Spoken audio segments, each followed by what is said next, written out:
एक कहावत है कि दुनिया उगते हुए सूरज को सलाम करती है। We salute the rising sun. अंग्रेज भी कहा करते थे कि ब्रिटिश राज्य में सूरज कभी अस्त नहीं होता। एक कव्वाली भी सुनी है, चढ़ता सूरज धीरे धीरे ढलता है, ढल जाएगा। ऐसा लगता है जैसे सूरज का ढलना कमजोरी का प्रतीक है, कोई गलत बात है, खराब बात है, अशुभ है।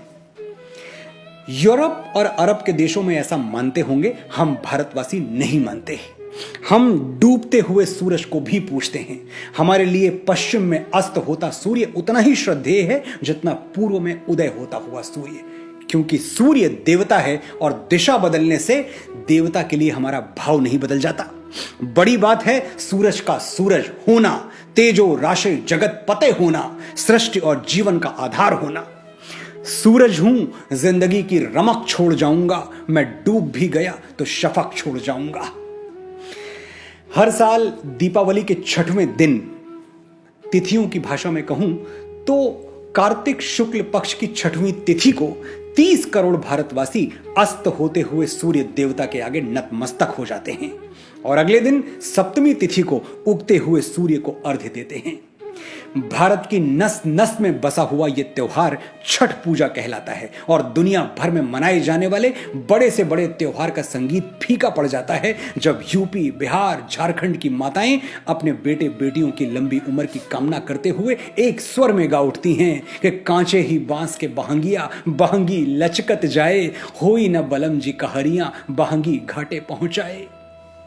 मैं समझता हूं इतना करुण, इतना संवेदनशील, इतना मन को छू लेने वाला, इतना माटी से जुड़ा हुआ और इतना भावना से भरा हुआ गीत शायद ही कोई दूसरा हो। छठ माता कौन हैं, इसके बारे में अलग अलग धारणाएं हैं।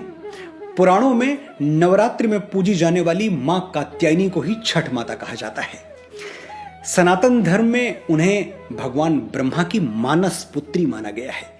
मानस पुत्री यानी वो बेटी जिसके जन्म में शरीर की कोई भूमिका ना हो, मन से मन का मिलन हुआ, तरंगे टकराई, ब्रेन की एनर्जीज मिल गई और संतान का जन्म हो गया। हॉलीवुड की साइंस फिक्शन फिल्मों में म्यूटेंट्स का जन्म ऐसे ही होता है, हम विश्वास भी कर लेते हैं, लेकिन हजारों साल पहले वेदों पुराणों में लिखी गई ये बातें हमको अविश्वसनीय लगती हैं, कोरी कल्पना लगती हैं। एक बार ठहर के सोचिएगा कि आगे बढ़ने की अंधी दौड़ में हम कितना पीछे जा चुके हैं। अपने सच को झूठ मानते हैं और दूसरों के झूठ को सच।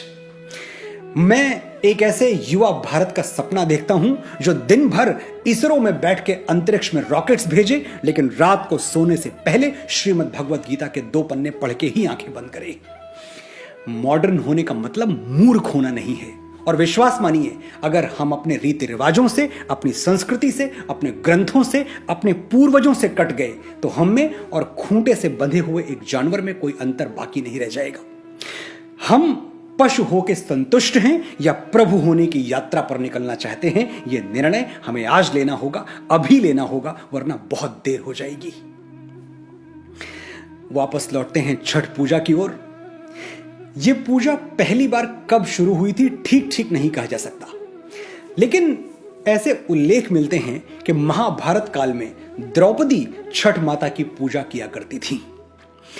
बिहार का एक जिला है भागलपुर, महाभारत काल में इसे अंग देश के नाम से जाना जाता था और इसके राजा थे सूर्यपुत्र कर्ण, अंगराज कर्ण। कर्ण भी छठ पूजा किया करते थे, ऐसा पढ़ने में आया है। अब कर्ण तो थे ही सूर्य के पुत्र, तो सूर्य उपासना और पिता की उपासना कर्ण के लिए दोनों का एक ही अर्थ था। कहते हैं उस दिन कुरुक्षेत्र में जब अर्जुन के तीरों से बिंधकर कर्ण वीर गति को प्राप्त हुए तो आकाश पर चमकता हुआ सूर्य रो पड़ा। अपने पुत्र की मृत्यु सूर्यदेव सहन नहीं कर पाए। फिरे आकाश से सूर्यान सारे, नतानन देवता नभ से सिधारे, छिपे आदित्य होकर आर्द्र घन में, उदासी छा गई सारे भुवन में। ये था कर्ण और सूर्य का संबंध, लेकिन हम भी सूर्य को पिता ही मानते हैं और इस नाते हमारे अंदर भी एक कर्ण सांस ले रहा है। मैं और आप भी कर्ण की ही छाया हैं। छठ पूजा पे जब हम सूर्य को अपना प्रणाम निवेदित करते हैं तो ये आदर सिर्फ एक भक्त भगवान को नहीं दे रहा, एक पुत्र अपने पिता को भी दे रहा है। इसलिए छठ पूजा सिर्फ एक उत्सव नहीं है, हजारों वर्ष पुराने एक संबंध की मौन घोषणा भी है। ये दुनिया जान ले कि हर भारतवासी सूर्य की संतान है। हम सूरज की तरह तपना भी जानते हैं और सूरज की तरह चमकना भी जानते हैं। दुनिया की ऐसी कोई ताकत नहीं जो सूरज को फूंक मार के बुझा सके। जब कहीं कुछ नहीं था तब भी हम थे, और जब कहीं कुछ नहीं होगा तब भी हम होंगे। मैं मुंबई में रहता हूं और मेरे जैसे लाखों उत्तर भारतीय यहां रहते हैं।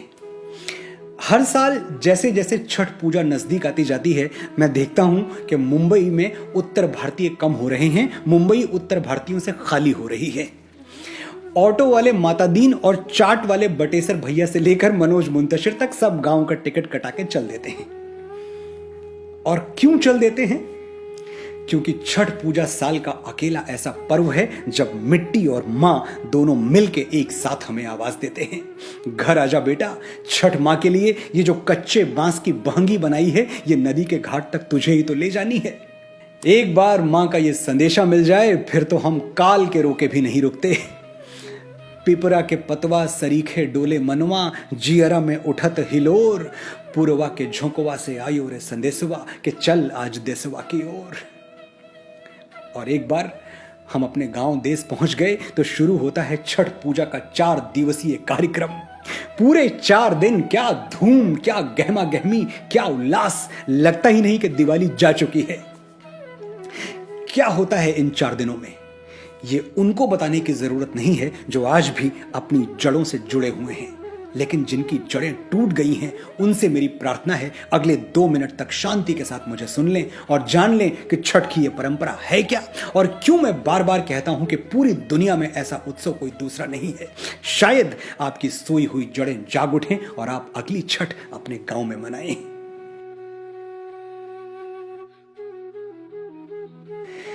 छठ का पहला दिन, इसे कहते हैं नहाए खाए।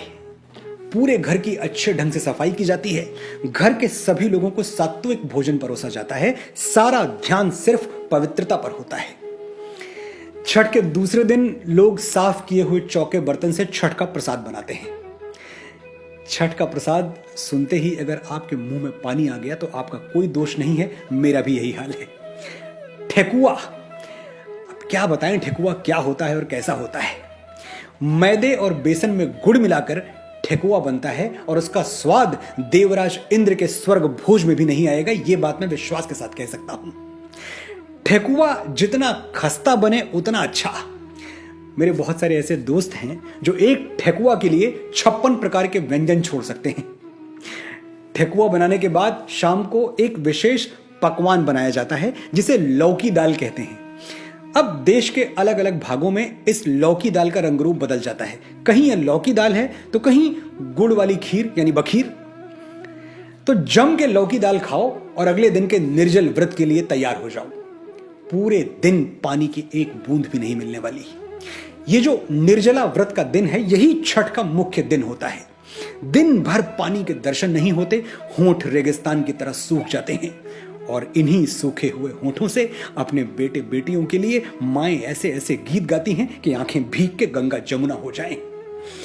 पहले पहल हम कैनी छठी मैया व्रत त्योहार, करिहा क्षमा छठी मैया भूल चूक गलती हमार। सबके बलकवा के दीहा छठी मैया ममता दुलार, पिया के सनैहा बनैहा मैया देहा सुखसार। ये गीत छठ का व्रत रखने वाली एक ऐसी महिला गा रही है जो व्रत तो है पर व्रत के सारे नियम कानून नहीं जानती। वो भोलेपन से अनजाने में हुई भूल चूक के लिए छठ मैया से माफी मांग रही है और छठ मैया उसे माफ भी कर देंगी, क्योंकि इस त्योहार में श्रद्धा रखने वाले के लिए कोई कर्म कांड नहीं होता, ना कोई मंत्र, ना कोई पूजा पद्धति, ना कोई पुरोहित, ना कोई यज्ञ हवन। जिसे पूजा पाठ कुछ भी ना आता हो, यह त्योहार उसके लिए भी है। फिर नदी या पोखर के किनारे मिट्टी की बेदी बनाकर उस पर आटे से चौका पूरा जाता है। बेदी के चारों कोनों पर ताजा गन्ने या ऊख के पौधे को गाड़ दिया जाता है। देखिए, ये है वो पौधा, एक अंश है, एक हिस्सा है उसका, पर है ये ऊख गन्ना।